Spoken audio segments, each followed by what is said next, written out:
30 minutes, including questions. Okay. This is I am happy to present this work with which is a joint work with Bernard Bercu from the University of Bordeaux and also Sami Capderoux from the University of Geneva. I am going to present a brief introduction of the problem, and after two kinds of non-parametric regression models. The first one is about a random design regression, and the second one with fixed design regression. And I will present the model, the estimators, the asymptotic properties, some simulation, some brief simulation, and two applications on real data and a real problem. The first one is in Brittany, and the second one is in New-Caledonia. And after I'm going to give a brief conclusion. All these results are presented, given in different statistical journal and also on applied journal of environmental study. Donc, the main aim of this talk is about the survey of water quality and global warming effects. And we want to develop a statistical procedure tool for monitoring the quality of water and measuring the global warming effects based on the analysis of animals, the behavior of bivalves, for instance. For example, oysters or giant clam or different species, and the data are collected at high frequency. Here, an example to understand, we consider that each animal, here an oyster, is equipped with two light coils, two sensors fixed on the edge of each valve. And one of the coils emits a high frequency signal, a sinusoidal signal, which is received by the other coil. And this signal is after converted in a distance in millimeters using a simple model. I am now describe the system. Sure, the animal live, breathe, and feed in the aquatic environment, in the aquatic ecosystem. So they can be considered as bioindicators of perturbation of the entire environment.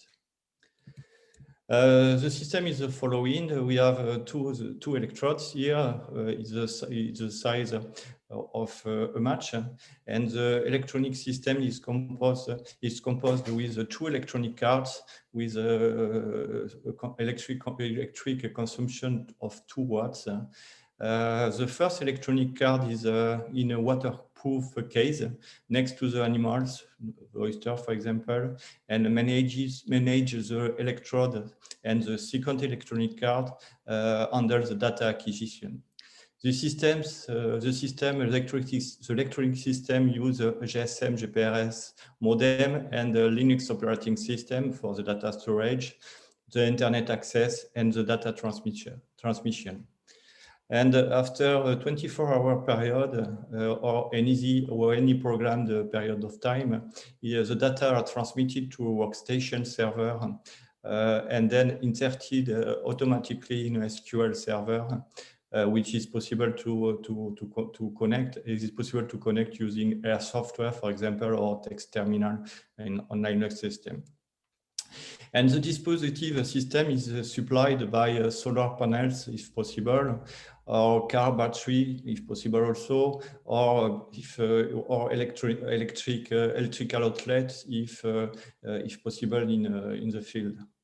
And after statistical models, I am going to present some statistical model now, are developed, and also all the data and all the results are automatically transferred on the website, and the website is the Molluscan Eye with different sites. Here we are going to work with a set of 16 oysters equipped with the same system.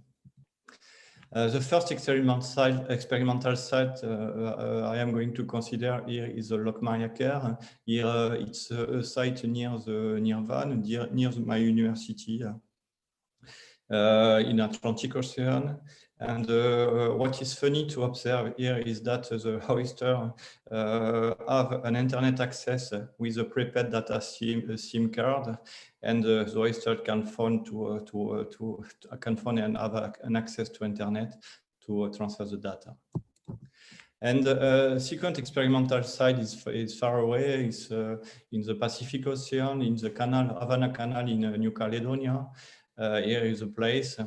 I was very happy to spend 2 years recently in New Caledonia, at the University of New Caledonia. And here are the point of view of my flat when I was living in Nouméa. In this project, we have near and far experimental sites in different places in the world. And for instance, in France, for example, in France, we have Arcachon Bay, Brest, LOCMARIAQUER, Oléron, Lac, New Caledonia. In Norway, New-Ålesund, it follows the global warming effect on different species. In the Spitzberg, exactly. In Russia, it was for pollution. In Murmansk, in Spain, in the port of Santander. What about the data? We have a sampling frequency equal to 10 Hz by default, but it's possible to modify. So we have one measurement every 0.1 second. And so each animal is measured every 1.6 seconds because we have 16 oysters. And so we have 108,000 measurements for one oyster by day. And if we consider now the 16 oysters, we have 1,728,000 data points by day measured. And so we have a huge volume of data each year. And if you consider different sites, we consider the problem of big data and the necessity to construct a sequential method to adapt the estimator and to adapt the model. And also we consider different kind of environmental parameters with different seabird, for example, different acetylcholinesterase erode, the temperature, the salinity, the chlorophyll of different parameters are also measured sometimes at high frequency.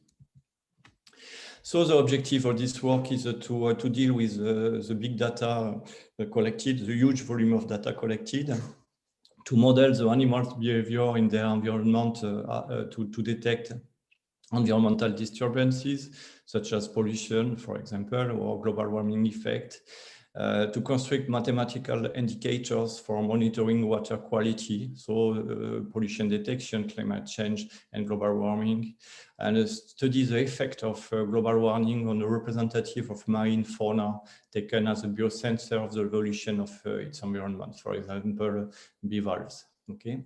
And after all these data are setting up that we are setting up a database and automatic representation of data and the results online.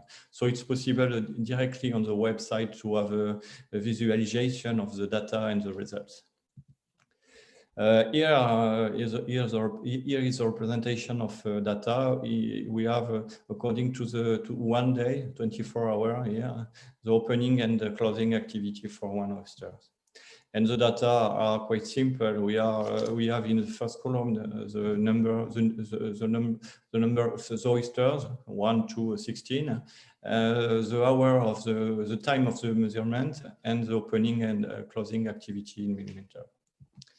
Another example of behavior, for example, if you want to consider different pattern, here we have the oyster laying period with a birth duration of 26 minutes. Of course, we can observe the death of the animals following a pollution, for example. And now we are going to consider in this talk estimation of velocity of the valve opening closing activity. Here is a representation of the velocity with respect to the time 1 day here, 24 hours. Why to consider the moment velocity as an indicator? Because several papers in the literature showed that the activity of biosensors, bioindicators, in particular the shapes of opening and closing velocities, are very close to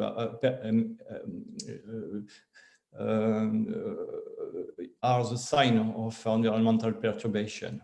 And you know that a stress animal due to the presence of pollution or environmental perturbation exhibit irregular and numerous microclosing and opening period with changes in the velocities in comparison with the normal situation. So it's a fantastic way to detect change in the environment. Now we are going to present the model and the statistical part of the talk. We consider here a random, non-parametric random design regression given for all n by yn here equal to f, the regression function f of xn plus epsilon n, where xn here is the time of the measurement, which is considered as a sequence of random variables IID with positive probability density function g. The source epsilon n here is considered as a sequence of IID independent variables or independent of xn, such that the expectation of epsilon n is equal to 0 and the variance of epsilon n is equal to sigma square. And the regression function, of course, is here is unknown, and the density functions are also. We assume this assumption here. And the objective is to estimate the derivative of the function, the regression function f. So it is well known that you can use the Nadaraya-Watson estimator of f using a kernel method. We consider a kernel k and the bandwidth Hn parameter, which is a sequence of positive real numbers decreasing to 0 such that Nhn tends to infinity. The form of the Nadaraya-Watson estimator to estimate the regression function f is given by this way. And now we are going to consider an estimation of the derivative, and we are going to consider three kinds of estimators. The first one is the recursive Nadaraya-Watson estimator, given for any x by this expression. We can see here, you can see that the bandwidth parameter h depends on k on the sum, and so this expression can be written recursively, and it's a very important thing because the data can be when the data are collected sequentially, it's possible to adjust the estimator without doing all the computation with all previous data.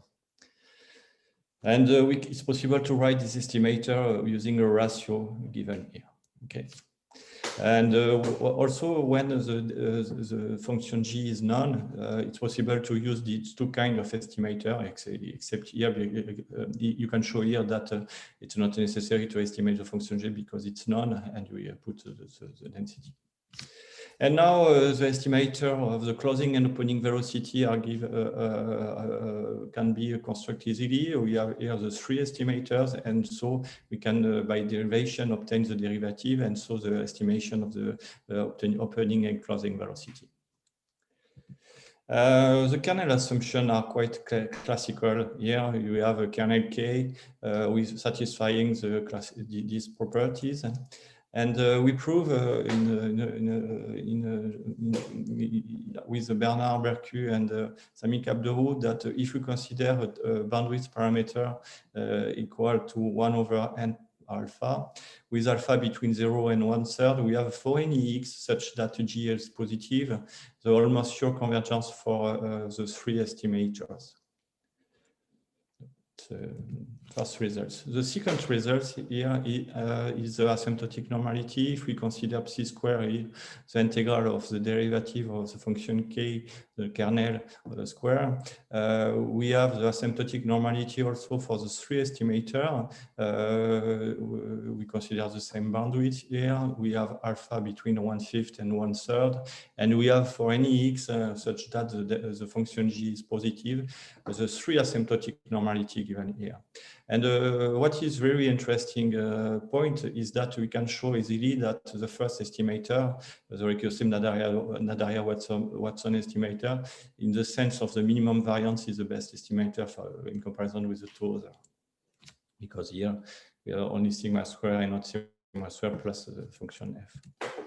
And now, if you want to play with the choice of the kernel, as discussed previously with the talk of Pierre, we have, if you consider different kind of kernels, true-weight kernel, for example, the B-weight cosine kernel, Epanichnikov or Gaussian kernel, the expression are given here. It's possible to compute the value of the chi-square parameter here, and you can conclude that for our application study, we are going to consider the recursive Nadaraya-Watson estimator with the Gaussian kernel, since the chi-square value is the smallest. Here, you can see here we have the smallest asymptotic variance. Now, for the description, we are generated a model yk is equal to f of xk is k plus epsilon k for k between being 1 to n, with n equal to 10,000. The random of observation xn is the sequence of random IID uniform on the random distribution. The source of variation epsilon n is the sequence of IID normal, standard normal distribution, is the regression function is given by this expression. Here are the data generated, and here, of course, is a true function. Now we are going to illustrate the almost sure convergence. The derivative of f is given by this expression, and here we have the representation. I'm sorry, it's in French. Almost sure convergence, and here we have the different representations. The dark one is the true function, the true derivative. In red is for alpha equal to 0.1, in blue to 0.2, and the green is 0.2. So the bandwidth parameter has a great effect on the estimation. And we are going to use a classical Nadaraya-Watson estimator, the cross-validation method, to estimate the value of the bandwidth. And so here we are going to estimate the alpha parameter, to determine the alpha parameter using the cross-validation method. We have here the classical shape of the cross-validation function, and you can see that the minimum here is of alpha is equal to 0.32. And now we are going to also to illustrate the almost sure convergence with the two kernel, Gaussian and Epanichnikov kernel, and we can see that in comparison with the true derivative function, we have some close results. And now, if we consider the three estimators of the derivative regression function for using the cross-validation method to determine the bandwidth parameter, we have close results. Okay. And now it's possible, of course, to illustrate by simulation when we consider one fixed x and repeat and a number of replication of 10,000. You have an illustration of the histogram of the estimation of the recursive Nadaraya-Watson, which is also so close to the true one, the asymptotic, the normal distribution. It's an illustration of the central limit theorem. And now I'm going to present the application in Brittany. We have Van here. The University of Breton Sud is in Van. Just here we have the Gulf of the Morbihan here, and the LOCMARIAQUER is at nearly 30 minutes by car, and the oysters are here at this place. And so we are going to represent the data, the opening amplitude according to the time, and here it's the velocity. We can show now the estimation of the recursive Nadaraya-Watson estimator of the velocity. In red, we have a quite good estimation. And now, what is funny is that it's possible to represent the data for nearly 6 months between the 4th of March and the 21st of August. And we can see here in abscissa we have the 24 hours of one day, and here it's the day, nearly 6 months. And for each day we have 16 oysters, and after for each day, for each oyster, and for each measurement time every 1.6 seconds, it's possible to estimate the derivative function. And after we are decided to represent by a color the value of the velocity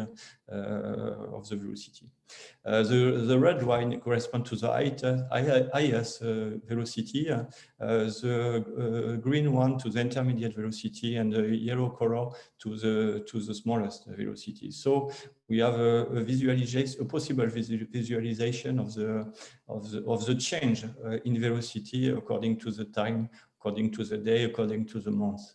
And here what we can say that is that here you have a red zone with a different pattern and corresponding to a pollution. And it was shown using other parameters, other environmental parameters collected in the same site.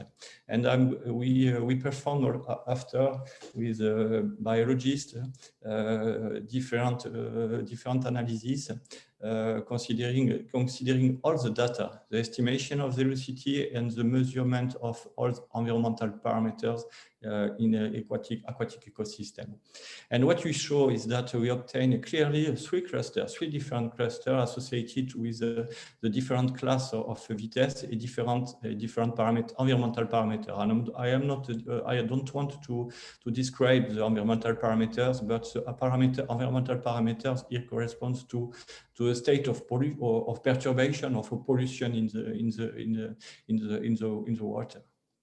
And so what is fantastic here in this representation is that it was able to, this method is able to detect the pollution and to show clearly a state of pollution using only the sentinel spaces, the oyster, this indicator of pollution. Now we are going to present the fixed design regression. So the model is quite is the same. We have a YK here. It's the opening and the closing activity. Is a function of the time. The time of measurement here is equal to K over N. Is perfectly known. You know here that we have the same. We know exactly the time of the measurement. And the epsilon n is exactly the same assumption as before. And the regression function f is unknown here, and we are going to estimate this function in the case of fixed design regression. So the estimation here is given by, we have our estimator given by this expression. It's easy to obtain directly using the Nadaraya-Watson estimator, but here we know exactly we consider a fixed design regression, and it's the derivation of f is given by this expression. It's easy to compute, to calculate. The assumption on the kernel are the following. We consider here either a Gaussian kernel or positive symmetric bounded function compactly supported, twice differentiable, with bounded derivatives such that the classical for person doing nonparametric statistics with integral of k is equal to 1, integral of the derivative equal to 0, and the integral of x, the derivative of k equal to minus 1. We prove also the almost sure convergence. We are considering the same bandwidth, and for alpha between 0 and 1/3, we have for any x the almost sure convergence of our estimator. And we prove also the asymptotic normality if we denote by psi square this expression. We give also the asymptotic normality for the bandwidth, the parameter alpha between 1/5 and 1/3. We have the asymptotic normality given here.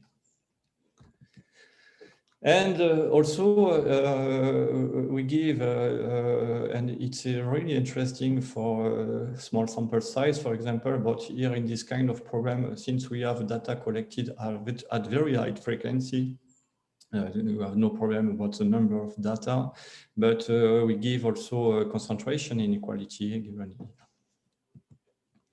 And now, as an illustration, the data are generated from the regression model for k between 1 and n, and we consider a large number of replication in the simulation, 10,000. We have yk is equal to the regression function f of Tk plus epsilon k, where the source of variation epsilon n is a sequence of IID random variables of standard normal distribution, and the regression function f is given by this expression. Here are the results of the simulation. The estimation of the regression, the estimation of the derivative of the regression function using Gaussian kernel and alpha equals to 0.3, and we showed that the result. That's an illustration of the almost sure convergence, and also an illustration for point x of the asymptotic normality. And here in red is the true asymptotic normality distribution. And now we are going to present the results in a site in New-Caledonia in the Havana Canal. Here it's just here. The activity of opening and closing it's not oyster, it's a giant clam. Excuse me, not I here. The giant clam. It's bénitier exactly in French, we are the micro closing activity here and micro opening activity and different activity of the animals between the time with respect to the time in one day also. Here is the representation of the velocity of the opening and closing velocity for one giant clam according to the time.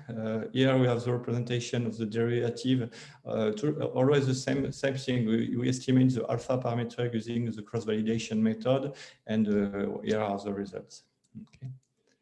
And now an interesting thing that to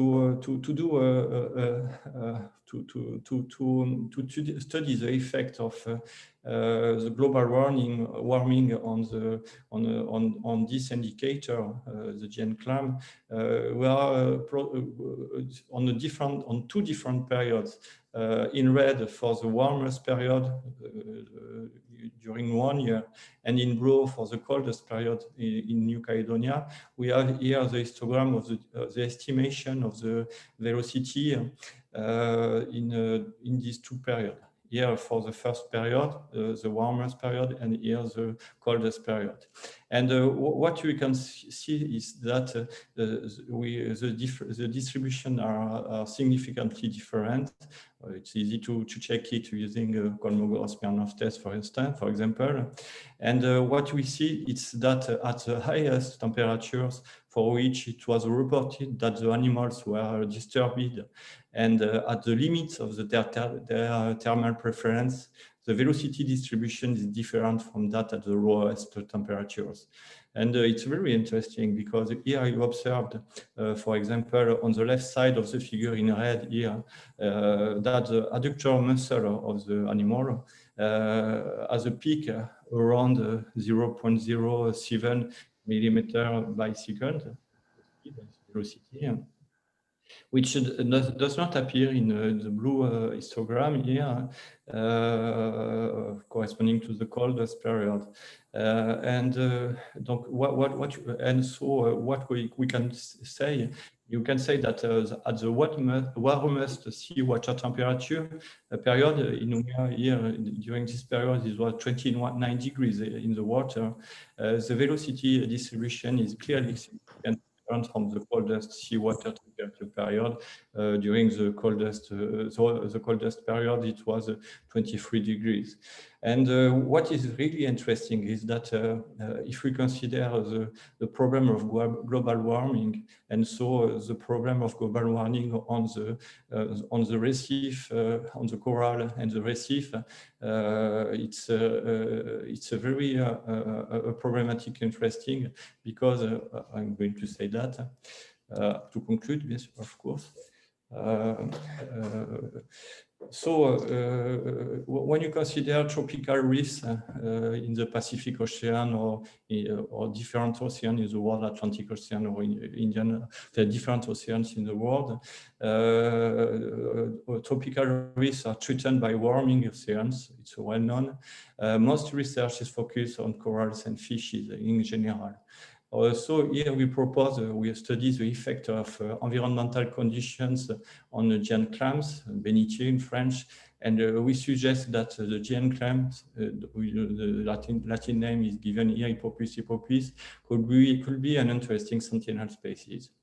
And we show also that the combination of non-parametric statistical procedure with high frequency valvometry data provides a new way for studying the behavior of bioindicators. And now to finish, I think it's nearly finished for my time. It's clearly a multidisciplinary work with different colleagues, mathematicians, sure, statisticians, biologists, and ecologists from different sites in different departments in France and other places, from l'Institut des Sciences Exactes et Appliquées of the University of New-Caledonia in Nouméa, and also biologists and electronics from the University of Bordeaux, Jean-Charles Massabio, Damien Tra, and Pierre Serry deals with the problem of electronic and the electronic card conception. And the University of Bretagne Sud, University of South Brittany, with the Aspect project. And we have a lot of funded projects on this topic, European projects and so on. And to finish, many thanks for your attention. So thanks, Gilles, for this interesting talk. We can take a few minutes for the questions, or I don't know if there are questions.